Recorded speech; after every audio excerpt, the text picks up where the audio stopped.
Welcome to the Finding the Magic podcast, where books come alive. I'm Tricia Copeland, a fiction author and host of this show. If you love books, finding great reads, and hearing about the story behind the story directly from the authors, this is the place for you. Whether you like fantasy, science fiction, dystopian, or romance titles, I think you'll find something to love in my playlist. Listen in to discover something magical about a book or two today. Hi, Fern. Hello, how are you? I'm great. How are you? I'm doing good. Excited to be enjoying the week right before Thanksgiving. Yes, us too. And I'm super happy that you could come on the show today. We have author Fern Brady. Among other things, she's a children's author, I think poetry too, right? A little bit of poetry. A little bit of poetry. And she has and hopefully I pronounced this right, a series called Thyrein, Galactic Wall. Did I pronounce that Yes. right? Okay, and United Vidden, the image that you see behind her, is the first book in the series, and she has the second book in the series coming out soon, I think. When we release this, it'll be early 2025, and that's when it's expected, correct? Oh, yes. It's ready. It's getting formatted. So that is coming. We don't have a firm date yet, but it'll definitely be in springtime. Super fun. Well, tell me about this world. Tell me about the characters, the story. Start with the genre and go from there. So this is a science fiction fantasy blend. A lot of people who've reviewed the first book feel that it's kind of Dune-like in the way that the world is presented, very high tech, but kind of still a lot of royalty and houses and an empire and things like that going on. And it's basically the story of Verena. She is going to be the first female ruler of her house. And when they turn 21, the heir is allowed to rise to the throne. The current king, her father, was supposed to abdicate, let her take the throne, and he kind of is there to advise and guide. And so this is the reason why they do this. And so he doesn't. Even though she's completed all the requirements that have been asked of all heirs, he doesn't. And he doesn't because he believes that there's a threat coming. There's a war about to come. And so he wants her to marry Prince Amiel, who's the head of the principality there on their continent, on planet Jorn.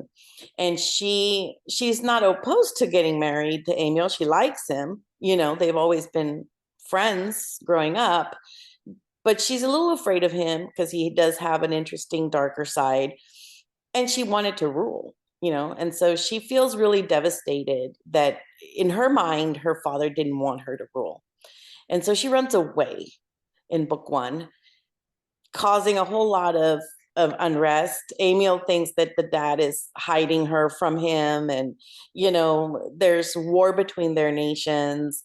She ends up coming back trying to fix her error. And so the whole really in book one is her trying to figure out a way to heal the situations she created by leaving and get her people to trust her. And, they accept her back because they really don't want Amiel in charge, right? All by himself. But she still has to earn her place now, right? What was originally her own birthright, and she just gave for granted. Now she's got to re-earn. And, at the end of this book, they've kind of come to some terms to moving forward. And then book two, which is coming in spring, is going to pick up the story where her father was right. They are about to be attacked. There is something happening. And so they need to discover that together, and they have to prepare the kingdom, which is not in the best shape after all this strife and between their nations. They have to prepare it for war. So War Rising is kind of telling that story of how they uncover who's behind the plot and try to move forward. Neat. That's interesting. That's such a different plot line that she would just run away. So I have a series, it's a Fae fantasy series, and not quite the same. My princess is 15, but all her brothers are dead, so it's only her, and her father gives her the crown, but she's the first ever female in her realm, and she has to prove to everyone that she's worthy of this, right? So it's interesting that it sounds like she runs away in the beginning, and then most of the book is about repairing those relationships, and again, sort of the same, like proving that she can really do this, and she's worthy of do this, and she's dedicated to do this. So is the potential husband still in the second book? Or is that like giving too much away? No, actually, in the first book, she does end up married to him. They do end up getting married. And in that, because he has basically conquered her kingdom, from the situation between her father and him and her running away. And so she, in order to really make it so that she can heal everything, she does agree to marry him. And he agrees to marry her because he's always loved her. He's like really in love with her, right? But he has a darker side. And Emil is one of those characters that he's not evil per se, but he's not necessarily a good guy. You know what I'm saying? Like, you just don't know. And I am the writer, and I'm not 100% sure if we can trust him. Because you know how it is when you're a writer. You're writing this character, they take on their own little, trajectory. And so I'm still not sure how he's going to play out at the end. He does love her. Of that we know. Like, I think we can all be safe in saying he does love her. But is that love strong enough? Is it strong enough, or does he love her more than he loves, power? That's and doing things for love. You don't always do the right things for love, right? I mean, true. How someone decides they're protecting the person they love can be different. So there's a lot of ways to go with that. Yep. And I think as it plays out, like, I have a general idea of where this story is going and what's going to be happening in it. But I like to be more of a discovery writer as well. So I do know where I want the series to go, but I also like to see, well, what happens? How is this going to take shape? And, what are these characters going to do? I really let them sort of tell their own story. And then once I've got a book drafted, then I massage it and, make sure all the subplots and the threads are there. But it's interesting to see, the shape it starts taking and where it starts going. That's definitely the fun part for me. I usually know whether it's a series or a book, I always know the beginning and the end. And so then I just the fun part for me is filling in and seeing how we get there. Yes, because as a writer, people always are like, what do you mean you don't know if he's a good guy or a bad guy? What do you mean you don't know, right? You're the writer, but you don't know. Your characters do take on their own space. They, and as you're telling the story, you start writing the stories, it does change. I don't know, they do their own thing. And occasionally you have to rein them in because you're like, no, dude, that changes the entire trajectory. You can't do that. But, for the most part, it's just fun as an author to figure out, where does this go? How does it end up? Yeah, a lot of authors do plot out and have a detailed outline, but that is not me. I tried to do that one time, and then I was just so bored I didn't even want to write. So I said, nope, this is not my process. And I definitely had a character who I thought was the evil character, and then he was pretending to be the good character, and then I just I fell in love with him. I just couldn't let him be the bad guy, so I turned it in and made him a good guy because I just didn't want to let go of him. So yeah. Oh, that happens. Yeah. I have one. He's the Earl of Sarnak is a very important helper to her, and yes, in this, he ended up going on this mission that I had intended another character to go, but I don't know how that conversation got derailed and ended up with him going on the mission. And I had intended for the person going on the mission to die. but I just couldn't let him die. I'm just too fond of him. So yeah, so we ended up figuring out how he was going to get rescued. Fun. And so you say we, you and the characters in your head, or you and somebody else you're bouncing off ideas? No, it's all pretty much just me. Sometimes I have my critique groups that I do enjoy taking pages to. And of course, my developmental editor, Max Regan, he helps me through and thinking about the different characters and the plots and where it's all going. And he was hilarious because when we started working together, and there's so many small stories that have been published in different anthologies that are connected to the bigger arc. And then there's the books, and then there's the side book of Love's Call, which kind of takes one of the minor characters and sort of tells his story happening before the events of United Vidden. And so at one point, he's like, Fern, I think I need an outline of, more or less what your world, Thyrein's Galactic Wall, right? What is this going to be all about? And so I started writing it, and I ended up with like 76 pages of history for the universe, and I sent it to him, and he was like, wow, you have all of this in your head. And I'm like, yeah, pretty much, because, you sort of have to know where it all came from and how it all is going, and like recently I had submitted a short story about Thyrein and how he got to wield the legendary sword, Miramar, right? Which is the symbol of their house, but, it has been lost. And a lot of people think it never really existed. So, but I wrote the little short story of him, finding the sword and all that. And it got published in the Houston Writers Guild's anthology.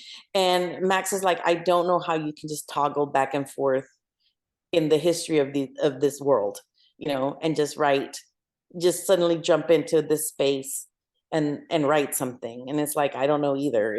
What can I tell you? My brain is a scary place.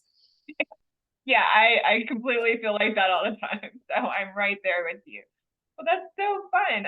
So Love's Call, you said it's like is that a prequel to United Vidden? Yes, it would be a prequel, but it really is trying to explain the kind of how President Nicomer is going to be important in the final outcome, because he has a really important role to play at the end of where this series is going, and Verena's trajectory. But there's no space for me to really show why the decision he's going to make matters in this book, because clearly this is Verena's story, and it's not really a place for him. So I kind of gave him his own space to really show, okay, this is why he's important. And in War Rising, Emil and him have a very lengthy conversation about what's going on and how they can support each other and stuff. So he has a role to play, but he's a minor character, really. But there's like significance. To me, there's a lot of significance to what he chooses at the end. And in order for that to really be clear for anyone else, you kind of have to know what happened to him early on in his life, right? And so this is kind of his story. Well, hopefully we're not getting Hunger Game vibes from that. Yes. We're all like, we're all still trying to get over President Snow here. Oh, yes. Yes.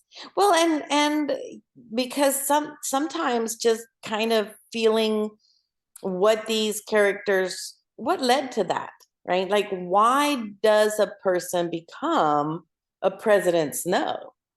How does that happen, right? And sometimes you can't say this is just a bad person. It's not necessarily that they're bad people. They genuinely maybe believe that they were doing the right thing. I would say that really nobody gets up and says, oh, I think I'll just be a villain. I think I'm just going to be an evil person. No, we don't do that, but we think we're doing the right thing. And then it turns out that, you know, some of us make decisions that maybe weren't so great, right? It was interesting. I was watching these documentaries some time ago, came out on HBO, the Putin interviews. And the interviewer was very good about keeping himself out of the space and letting Putin actually respond.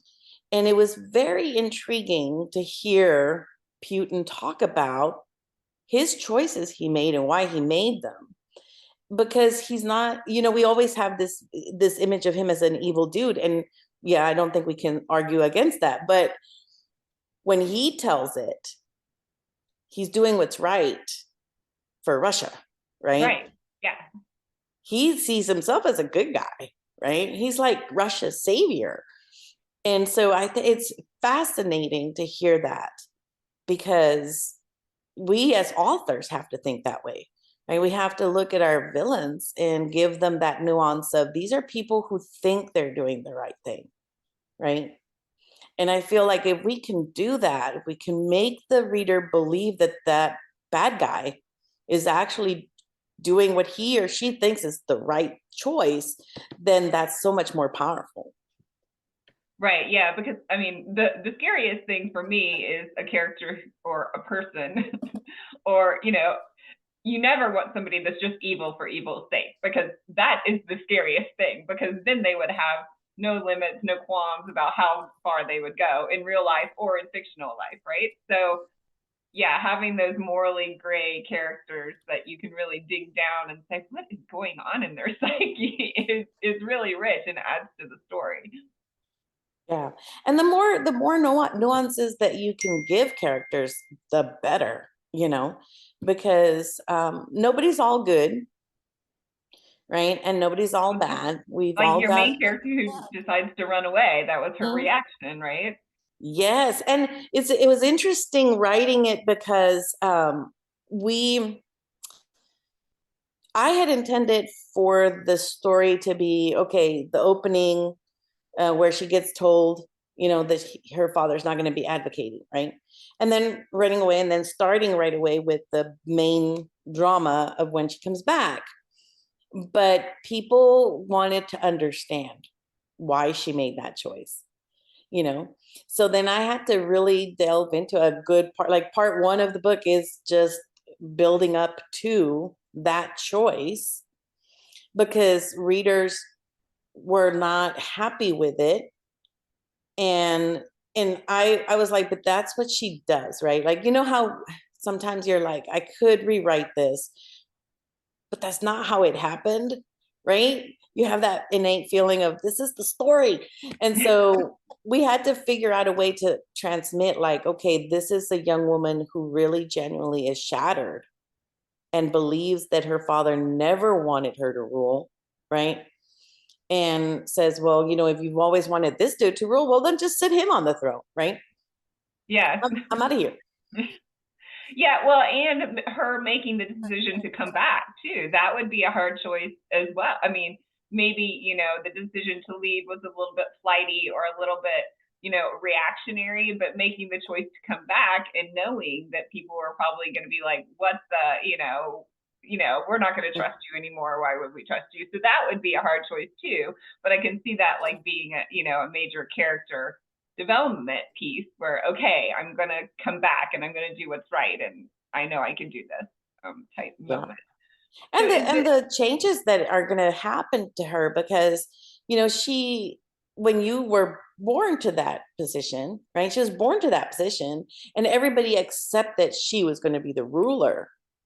But now you have failed them. And because of your choice, there was this huge war, and there's been destruction, and suddenly you want us to trust you. Suddenly we are supposed to be grateful that you came back. You know, so it's an interesting, but I feel like we need to hear those stories where people make the ultimately worst choice possible and yet can come back from it, because I feel like sometimes as human beings we need that hope. Right. I mean, yeah. I mean, sometimes you're gonna make those choices where you're just like, no, I can't do it. I'm out. Right. And yeah, how do you come back? So that's, it's good to explore those things in fantasy worlds, I think. So is this written in first person or third person, or how are we getting the perspective? We're actually doing it third person, limited, and mostly it's her story, but I do shift occasionally to other people's perspectives. Like you do get to see the dad's perspective. You get to see Emil perspective and a couple other characters that, because it's such a huge, vast world, and she just can't know everything. Right. And there's pieces that really you need to have that in order to really make it work for the bigger storyline. So we do have like every chapter is its own perspective. So, her chapter, and then maybe might be her dad's chapter, and then it might be her again, and so forth, so that you get a chance to really follow the story. Neat. Well, that sounds really cool. So is it supposed to be historical or futuristic to our world, or is this just its own separate world? That's a great question. So Thyrein's galactic wall is our galactic wall. Okay, so these planets are here, they're around us, not that far away.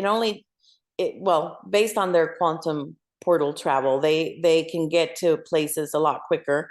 And so we're about 3 weeks to 4 weeks out from Jorn, where she's at. And when she runs away, she does run away to Earth. And it's 1950s Earth. Oh, interesting. Yeah, so she arrives here in 1950. And so the events on Jorn are happening while Earth is in the 1950s, in theory. But of course, time in the universe is kind of complicated. We all watched Interstellar, and that got complicated. Yeah. Well, supposedly that's coming back in the theater, and I can't wait. I love that movie. I love the music. Oh my God, yeah. Hans Zimmer. Yeah. Yeah, just trying to think about that blows my mind, because my husband's very into sci-fi. I'm not into sci-fi as much, but he's like, no, there are really alternate parallel universes. I'm like, okay, it just hurts my brain. Even though I can keep all my fantasy worlds straight in my mind, right. It being a meta parallel unit, yeah, that just freaks me out. Well, and that movie, I mean, I love that they did it, because it's more realistic, right? Okay, if you're doing space travel, you're going somewhere else, time is affected, right? It's not the same amount of time. Even if you could be there in 3 weeks, technically a lot more time has passed here, right? In those 3 weeks. And so time is one of those weird elements that, scientifically, just understanding how it plays out is complicated, right? I think that's why it's so complicated with the whole, are we going to get to go to Mars? And the people who go to Mars, okay, yes, it takes you X amount of time to be there. You're there for X amount of time. But when you come back, it's exponentially changed. You're leaving behind everybody and some of them might have completely changed by the time you came, or maybe they've passed away, so that's one of the interesting things in our universe that is kind of boggles your mind. It's like somewhat painful when I try to think of it. I believe it's painful. Some other people may get it, but it takes me a lot of brain power. So yeah, that's why I keep mine simple. Like the amount of time is the amount of time, and I'm not trying to get all into the specific science of it. It's like she goes for 3 weeks on a ship, and she spends this amount of time, and then she comes back, and it's only been the same amount of time. And I'm not trying to get all complicated, because it's a science fiction fantasy blend, right? I'm not doing hardcore sci-fi. There's dragons in this thing, there's magical elements in this thing. So yeah, this is not Star Trek. We're not aiming for pure sci-fi. Well, fun. Yeah, it sounds like an amazing series, and it looks like you've run a couple of awards for sci-fi as well as your romance. Yes. So it's actually gotten Well, it got the first place for science fiction from the Independent Authors Awards. And it has gotten, for romance, it got the silver medal because there's a really strong romance, subplot between her and Amiel and how that all plays out, which I had a lot of fun writing because, we look at royalty sometimes and we like to create fairy tales around them, like Prince William's marriage and Prince Charles's marriage to Princess Diana and stuff. We like to create these ideas, but they're not like us, right? I mean, royals don't marry necessarily for the same reasons that we do. And so it's interesting to play with this idea of she's marrying for the benefit of her nation, and she's marrying someone who technically has turned into an enemy of her nation. And so how do you manage a relationship like that? How do you figure out, even though they were friends forever, they grew up, in the same circles and whatnot, they knew each other, and there is affection, right? But there's also so much more because they're both rulers and they're both trying to do what's right for their countries, and in the middle of that they have to have a marriage. Yeah, and sometimes that's going to be at odds, those two things. But on the other hand, it speaks volumes that she was willing to marry him because it kind of shows her dedication to her people and her role and what her father wanted her to do, right? Yes.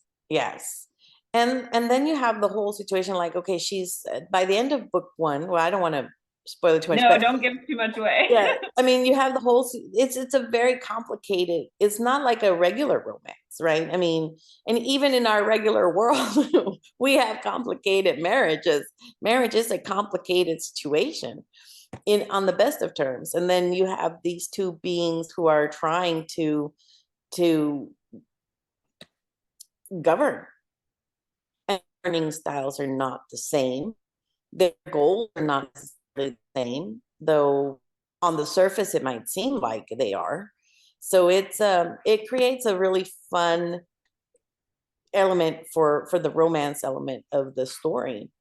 And one of the things that I really enjoyed is that it's complicated, right? Marriage is complicated, relationships are complicated. So it lets people in on, like, well, what would it be like to have to marry someone? You can't just pick the one you want. You have to marry this person for political reasons. How do you manage that? Right, and your cultures are different. Everything's probably different. Interesting. And giving over that control of your life too, which is probably why she ran away a little bit. Why she ran away, right? I mean, she wanted to be more in control. She really did. She ran away because she had a vision of herself, right? I mean, she grew up the only daughter. She was trained. Her father made sure she had the best education for governing. So in her mind, she was fully capable, and he was 100% behind her becoming the queen. And then suddenly he pulls the rug out from under her, and he knows she's not going to like it, right? He knows she's not going to want to marry the dude, at least not right now, right? Because she wants to rule for a time, right, and be the queen. And so he chooses not to abdicate. He chooses not to let her have that position because while he's still king, he can still force the marriage on her. Yes. So when she marries, is her husband going to be king then, and she doesn't get to rule? Is that how it works? Well, no, because her father created a betrothal agreement. And so everything is governed by that agreement, which in theory should make things easier, but it actually doesn't. Because how do you unite a nation when each ruler has control over their own original nations? Oh, right. Yeah. So you'd have to agree on everything, right, for the two to come together. Yeah. So they're preparing for war. They're going to be attacked, but in book two, right? So, but they each have control over their own individual nations. What was originally her nation is hers, and his is his. So how do you figure out a way to come to terms with what you're going to do as a couple for the new nation. So the betrothal agreement secured her power and his, but over it the two didn't really separate, not unite the over nations. the whole, right? Yeah. Yeah. Yeah, there's so much to unfold there. That's amazing. It sounds like a great series. I can't wait to dive in. I'm definitely buying. So you've got a fan already. Yay. I'm Okay. so glad. So it sounds like, is Inklings Publishing your publishing company then? Yes. So Inklings Publishing has been in business, I guess now 11 years. We started in 2013, and we really started by creating some anthologies. We wanted to host writers retreats. Like that was my thing. That's how I really got started. Is I went with some friends who had a lake house, and they were writers. We were all writers, and so Julian hosted these retreats, and we would hang out. And he didn't charge us. We all brought food and whatnot, and we shared. And then when his parents sold the lake house, we didn't have a place anymore. And so then I started looking around at, okay, well, how do writers retreats look like, and what's available? And oh my gosh, it was ridiculously expensive. And I was like, wow, this is, we were really lucky. We didn't realize how lucky we were that he was doing this for us, right? And I thought, okay, well, how could we host something like that for authors? Because not everybody can afford to be able to just say, I'm going to go to this retreat. And so we started with collecting short story anthologies, and we started making a little bit of money from that, and we would subsidize them, right? So we still had to charge a little bit, but we were able to use some of the funds. And then I met this amazing author, Meg Halfdahl. She was our first author, and she submitted a couple of short stories to the various anthologies, and I was like in love with her voice, her take on horror and suspense, and it was very Hitchcockian, very Twilight Zone. It was really amazing work, and I was like, hey, do you want to do a short story collection with us? And so we started publishing her short story collection, Twisted Reveries. And then from that was born her novels, because she was playing in several of the stories happened in Willoughby, which is this weird town where strange things happen, and the residents don't remember why or how, And so she started playing in that world. And so then we have the Willoughby novels. And so then from there, we met other authors, and I was like, I could do this. This is not outside my wheelhouse. I could actually do this, and so we've been going strong. 2020 was horrible. I don't think, it's just one of those situations that you don't see coming. But we were in a really good place by then. And so we were able to continue moving forward, and we will be bringing out a picture book by one of our authors who writes some really cute stories. And we're going to be bringing out Mac Little's second installment in her series. That's a historical romance set in the Caribbean. And so we've kept going with many of our amazing authors. That's exciting. That's really fun. That's interesting that you sort of started as a writer's retreat. I'd never heard that side of it. Yeah, I mean, it was interesting because I really didn't start to necessarily publish other people. I really started as, let's put together books with multiple authors, and then we can maybe make a little bit of extra money to have these events, so that we can find a nice spot to get together and write and just enjoy writing together. And then before I knew it, I had several authors, and we just signed Barbara Carl, and we did her short story collection, which happens in a restaurant. She's working on a murder mystery novel that's going to be coming up. It's pretty much almost there. It's heading to copy edit. So it's just really interesting how we've gathered authors, and we do have our open submission window once a year, and our acquisition editor is working through some of those for who we're going to add next year. Um, and it's just been fun. It's really, really different when you are an author, but then you're also publishing other authors. It makes you really aware of what kind of publishing house do you want to have as an author, you I know? was gonna say, yeah, because it sounds like, I mean, you have picture books and horror books, so you're not focusing on one genre, but also reading other submissions, I think would make you a better author too, as far as Yeah. the writing craft. Oh, yes. And because since we want to be a full house publisher, right? We don't want to be a niche publisher or a boutique, you know, and have just one genre. So we have legal thrillers, we have romance, contemporary romance writing, we have a variety of different things already, and we're kind of filling in more as we go. And so it does force you to have to really think outside your own genre, because if it was up to me, I would read just like Game of Thrones type stuff and, you know, all these fantasies, your books, your fae books, right? I mean, I would stick to the speculative fiction fun side, right? But it makes you have to really consider like, okay, we had one gentleman that pitched us a Western. And you know, we were really strongly considering it, you know, and we may yet go with him. I don't know. That's going to be up to Lexi. You know, she's the acquisition editor now, so it's kind of nice to put it on someone else now.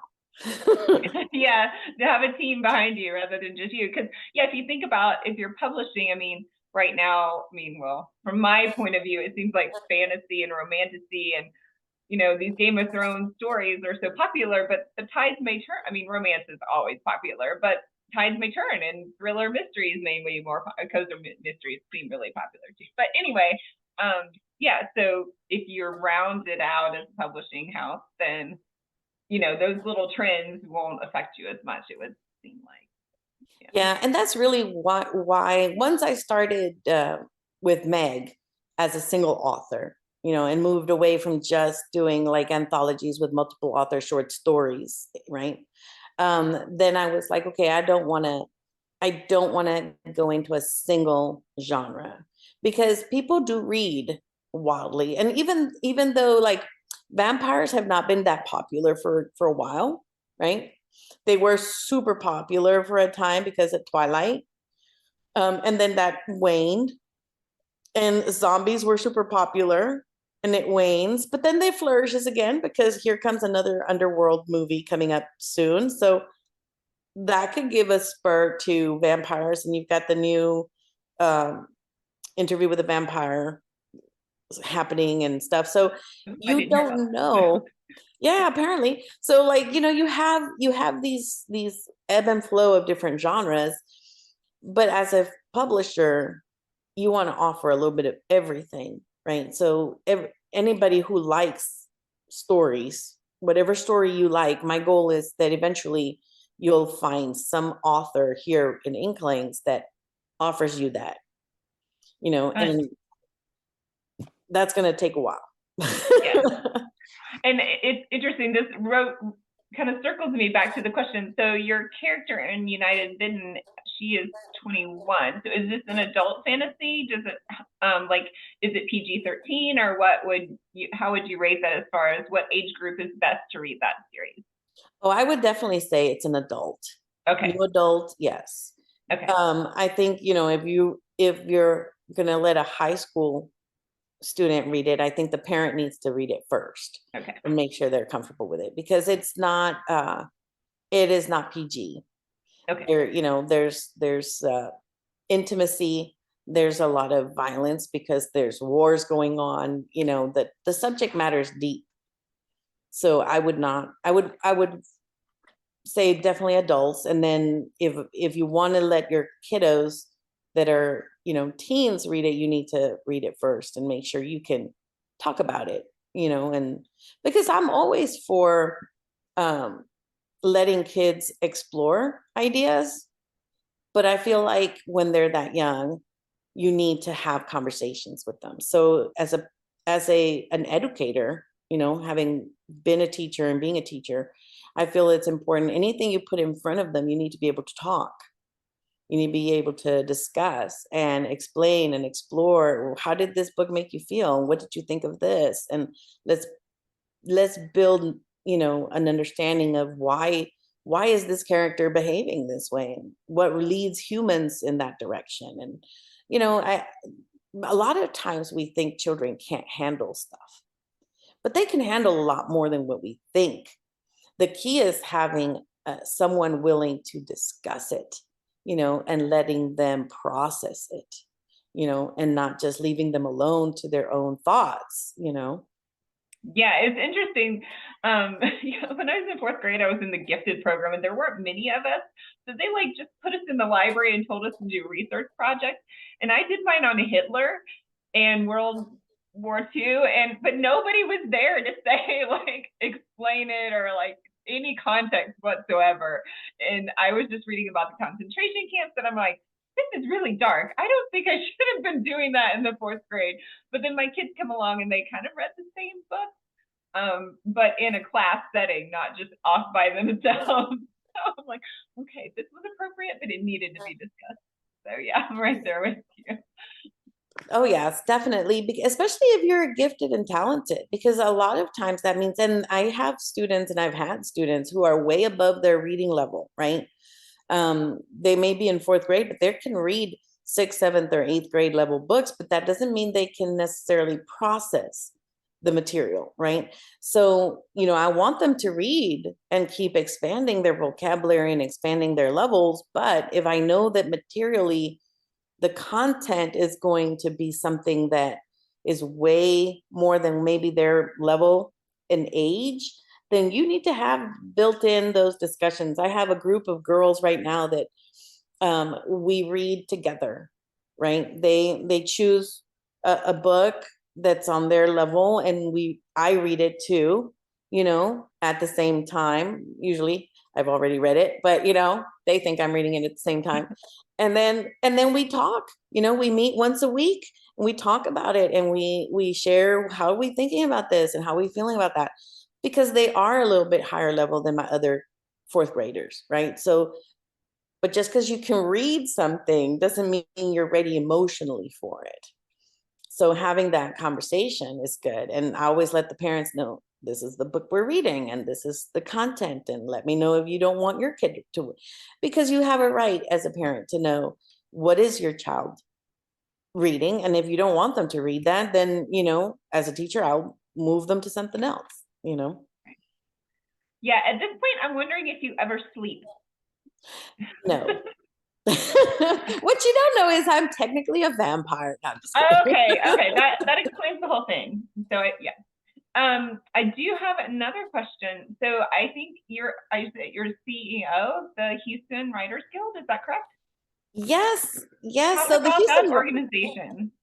Yeah, the Houston Writers Guild is awesome because it's a volunteer run thing.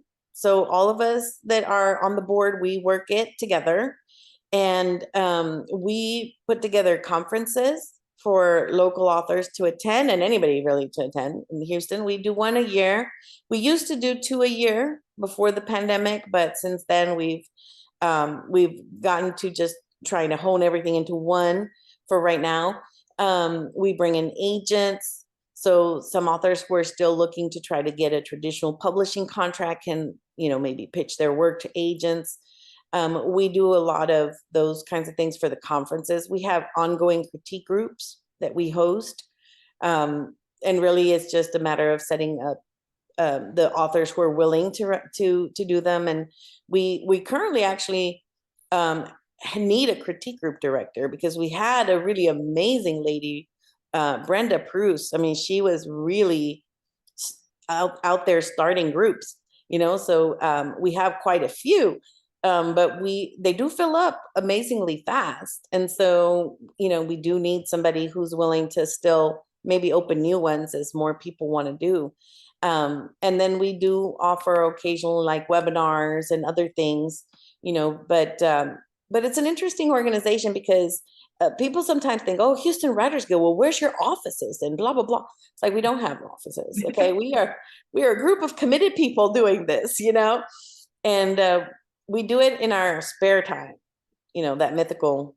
Thus being a vampire, right? Yes, that mythical space, but it's really fun and it's very rewarding because you get to network, you get to be with other authors, and you get to create that sense of community where you're helping each other. I mean, Alicia Richardson is our CFO, and she hosts every Saturday via Zoom at 10 a.m. She hosts a social, and it's, come on over and talk about where you're at and troubleshoot and share ideas. And there's no speakers or anything. It's just a very informal space for you to network, and chat.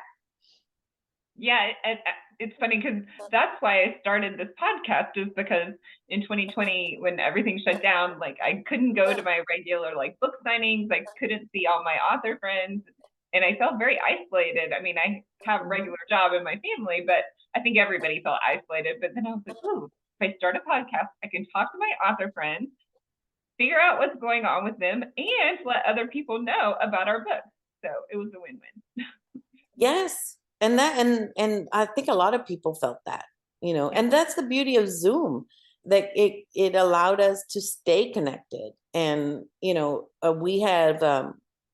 we've done a couple of retreats that way, and we've done a couple of seminars that way. And we're going to continue to offer through Zoom, different webinars and stuff. We're thinking of doing one in April that is just a Saturday of learning, and bring in, but all through Zoom, because sometimes it's just easier and it's less expensive because you don't have to pay for people to come in and talk, and you don't have to pay for a room and whatnot. So it's it's worthwhile. Even though I think we all are grateful for the opportunity to connect physically in person, because we do need that. Yeah, that sounds like a great resource for people in that area.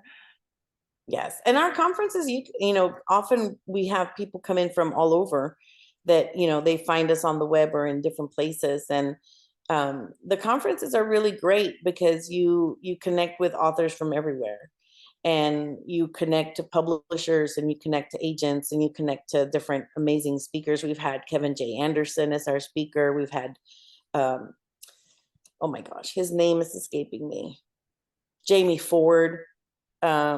I mean, we've had some really amazing authors come and speak and share their knowledge. And we bring in like marketing people, people who are just in the marketing business to talk about marketing. We bring in sometimes business people, just people who teach about business practices. Because if you're publishing yourself, you are your own business. So understanding business basics and some business techniques and, ways to build your business in a very good way, and protect yourself as a business is important, because as a self-published author, you're creative, but then you're also a business. So you have to be able to toggle, so yeah. It's a lot of hats to wear. Well, fun. I'm so glad that you're here today. Lean over so we can see the whole cover. Oh. There you go. Oh, it's a beautiful cover. That looks amazing. Okay. You can come back. Well, yes, thank you. I was really blessed because Verstant is my author's name, my artist's name. And he has captured very well the feeling of that first book, where she's very light. She's still very young and hopeful, and things, possibilities in front of her, and he has shared the first version of our next cover, and he's done a really beautiful job of taking that same feeling, but now, war is coming to her. And so like her dress is more length, flatter, and there's this sense of like, oh wow, she's now a little more grown up, and life has taught her some things. And I think he's just magnificent. He's captured the essence of things really well. Yeah, I'm looking at the detail of that. It's just amazing. Oh yes. And you really need a great cover artist that can transmit the feeling behind your book, right? Its genre and the feel. And then you need a really amazing copy editor, because those two things are critical. You need to have a really well-written story, right?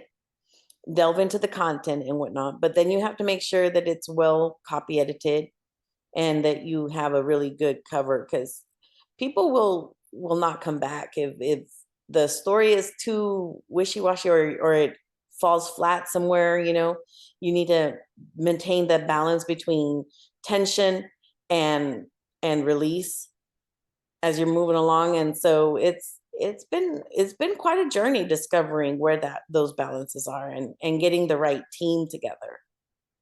Yeah, there's a lot to think about in putting a book together, definitely. Do you self-publish? I do. Yeah, so the importance of building that team and trying to find the right balance. Yes, I definitely am. My editor is developmental editor as well as a copy editor, and then we have a proofreader, and then all the formatting and the cover and all of those things. So it's fun to bring together, though. It is a fun endeavor. It's not cheap. Oh no. But it is very fun. Yeah. And do you have any audiobooks, or are you thinking about audiobooks? We've been thinking about it. We've explored. We were going to really launch several, but then with the pandemic, we decided to wait a little bit, and kind of make sure we have our working capital available. And so we are. I think the hardest part of the audio is getting a great voice. You need a really great voice, and they're not cheap. No. But it's very fun when you get it. So oh yes. Yeah. Well, thank you so much, Fern, for being here today. Fern is the author of United Vidden and War Rising, which comes out early. We're going to say the first quarter of 2025. Last Call is it's the accessory book. Why am I dropping the word? But the series. Yes, I like it. The accessory book, outtake book, Thyrein's Galactic Wall. And do you have any other last words for us? Where do we find you? Well, you can find me on fernbrady.com. Of course, That's my personal author website. Inklingspublishing.com is for the company. And you can really get all our books on Amazon. So you can definitely get them there. We have them in other online for ebooks, available in different formats. And pretty much if you Google Fern Brady, you'll find two people. You'll find the Scottish comedian, which is not me, and then you'll find me. Fun. Fern Brady, FernBrady.com, and Inklings Publishing. Thank you so much for being here. Thank you for having me. I've had a really wonderful time. Yeah, I love learning about the world, and I can't wait to dive in. Thank you so much. Bye. Bye. I hope you enjoyed this episode of the Finding the Magic podcast. I'm your host, author and podcaster Tricia Copeland, and I love getting behind the scenes. If you like the podcast, make sure to subscribe and stop in each week to discover new authors and books. Thanks for listening, and until next time, keep finding the magic.